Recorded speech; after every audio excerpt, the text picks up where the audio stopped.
Welcome back to All This Math. This is Professor Parker. And since I got my Reverend Dr. Martin Luther King Jr. sweatshirt on, I want to recommend one of his speeches that you might never heard of before. It's his Vietnam War speech delivered in 1967, a year before he was assassinated.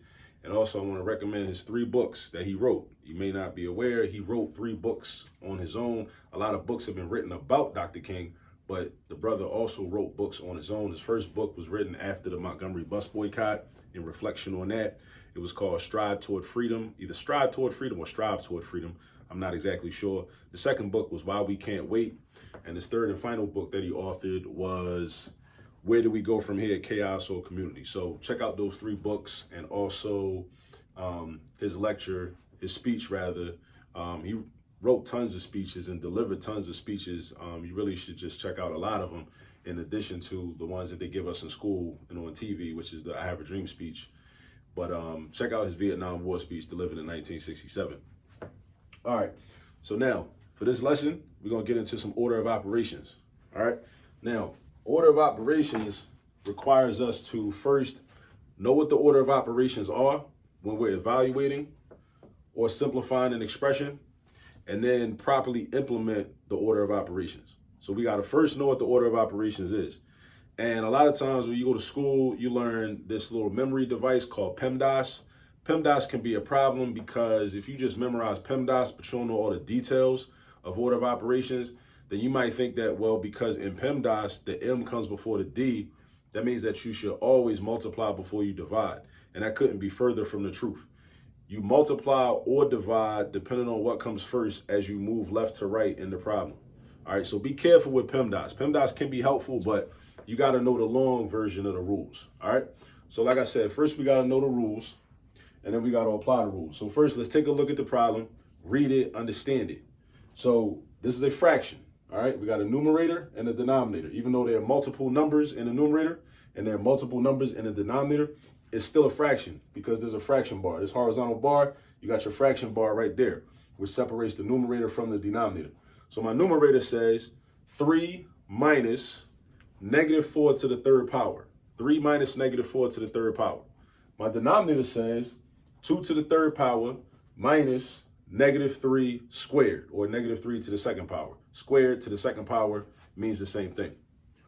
So what you kind of can do when you see a problem like this that's set up like a fraction, you kind of can treat it like 2 separate problems. So you can apply order of operations in your numerator and get the work done in the numerator, and then you can apply order of operations in the denominator and get the work done in the denominator. And then if you can simplify the final 2 numbers that you end up with, then you do that. So what I would do when I see this problem, I first take an inventory. I look at all the operational symbols that I see. So first I see a minus sign, and then I know I got a negative 4. So that's not really a minus sign in this context, because that's just saying that that 4 is negative. The 4 is not positive. The 4 is negative. And then I got an exponent 3. So I got to make a decision. The question is, should I subtract first or should I use this exponent first? So whenever you're doing problems where you got to evaluate or simplify something and you're using the order of operations, which is always used, you got to make some decisions. You first got to look at the problem, understand what you're looking at, and then decide, what should I do first? What should I do second? What should I do third? It's kind of like when you're cooking. When you're cooking, you got to decide. You're cooking breakfast, you got to decide what you're going to make first, what you're going to make second, what you're going to make third. You don't want to make certain things first that are going to get cold real fast, because then the breakfast is going to be cold. So you got to like plan out the order of operations even when you're cooking breakfast or cooking dinner or whatever you're cooking, right? You got to decide what I'm going to do first, what I'm going to do second, what I'm going to do third, and so on and so forth. So because in the order of operations, we use exponents before we subtract, I'm going to use the exponent. But actually, let me say something else, though. This is a subtraction sign, right? But another thing that gets tricky is that this also can be thought of as a negative 1 that's being multiplied. Because whenever you see a minus sign, that minus sign represents a negative 1 that's being multiplied by the number next to it. I'm going to say that again. Whenever you see a minus sign, that minus sign really represents a negative 1 that's being multiplied by the number or term that's next to it. So another way to think about this right here, this minus sign, is we could think of it as 3 plus negative 1 times negative 4 to the third power. So instead of having a minus sign, this is also like saying plus a -1 times this. So this will be like the long way of expressing this. And it's helpful and important for you to know that really this is like an abbreviation of this, right? So again, when I go back and I try to decide, okay, what I'm gonna do first, I gotta decide, okay, do I use the exponent first or do I multiply by -1 first? Do I exponentiate? That's the verb form of it. Do I exponentiate or do I multiply first? I'm gonna use the exponent first because the order of operations dictates we should use the exponent first. So let me get rid of this right here. All right, so then I'm gonna have the 3 don't change, the minus sign don't change. Now, I gotta know what -4 to the third power is. Let me say this, -4 to the third power is not -12. You're not multiplying by the exponent. You're doing -4 to the third power means you're doing -4 times -4 times another -4. And -4 times -4 is +16. +16 times -4 is -64. So this -4 to the third power becomes -64. Now notice how I keep the parentheses. I keep the parentheses because I want to keep the problem neat and organized, right? So now that's my numerator. Now this is simplified a little bit. Now over here, now I got minus a negative. That's called a double negative. Whenever you see a double negative converts into addition. There's really only one option left. Subtraction, right? Or think of it as adding a -1 times -64. I mean, you could do it like that. Or we could just think of this as a double negative, 3 minus -64. 3 take away -64. So that's a double negative, so that's going to turn into addition. That's going to turn into addition. So that's going to become 3 plus 64. I'm going to write it. 3 plus 64. And then 3 plus 64 is just straight addition. So that's just going to be 67.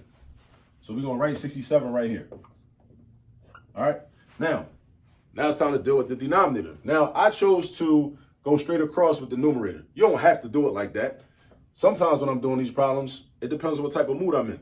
I might simplify the numerator a little bit and then simplify the denominator a little bit. Then simplify the numerator a little bit, then simplify the denominator a little bit. It just so happens because of the flow of how I was explaining this, I just decided to just go straight across with the numerator until I got a final number for my numerator. Now I'm gonna go down here to the denominator and I'm gonna read it. I got 2 to the third power minus -3 squared. So now I got decisions. I got to decide, what should I do first? I got an exponent, I got subtraction, and another exponent. I should deal with the exponents first. So 2 to the third power is not 6. It's not 6. That's a very common mistake. That's why I wanted to put that out there. 2 to the third power is not 6. 2 to the third power is 8. 2 times 2 is 4. 4 times 2 is 8. Don't have no shame in your game about counting with your fingers. I still use exponents and count with my fingers to this day. It's 2 to the third power. 2 times 2 is 4. 4 times 2 is 8. Right? So that's going to turn into an 8. And then I bring my minus sign. Because look, this -3 squared. -3 squared is -3 times -3. A negative times a negative is a positive. So -3 times -3 is going to be +9. So this is going to be minus a 9. Right? Now that 9 is positive, but the minus sign was already there. So in case you're wondering, like, why is there a minus sign in front of the 9 if the 9 is positive? Because the 9 is positive, but the minus sign was already there. Now, if the 9 was negative, it would still be minus a -9, but the 9 is positive because -3 squared. This exponent affects everything inside the parentheses. This exponent too affects everything inside the parentheses.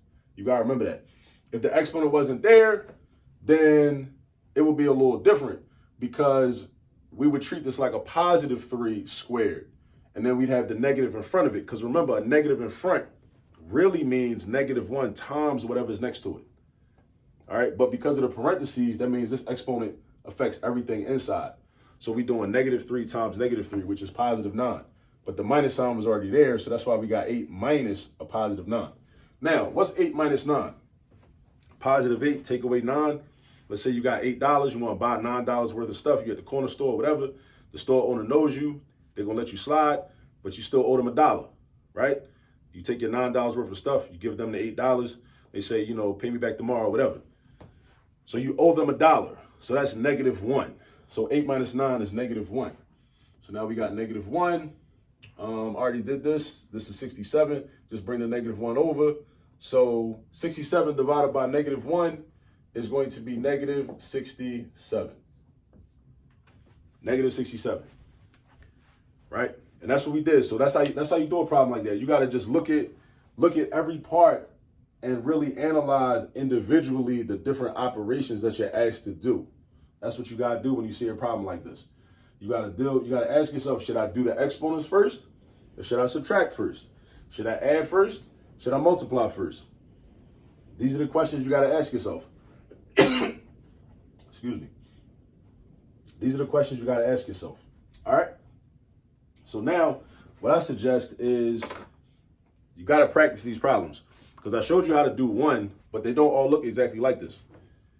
Through practice, you'll be able to recognize what type of problems you have, and readily be able to use the order of operations in any situation. But you got to practice and do a bunch of problems. All right. So check this out. Go get some practice. Go find some practice problems online, or ask your teacher or ask your professor to give you some more practice problems so you can practice and then master this. All right. And I'll catch up with you in the next video. Peace.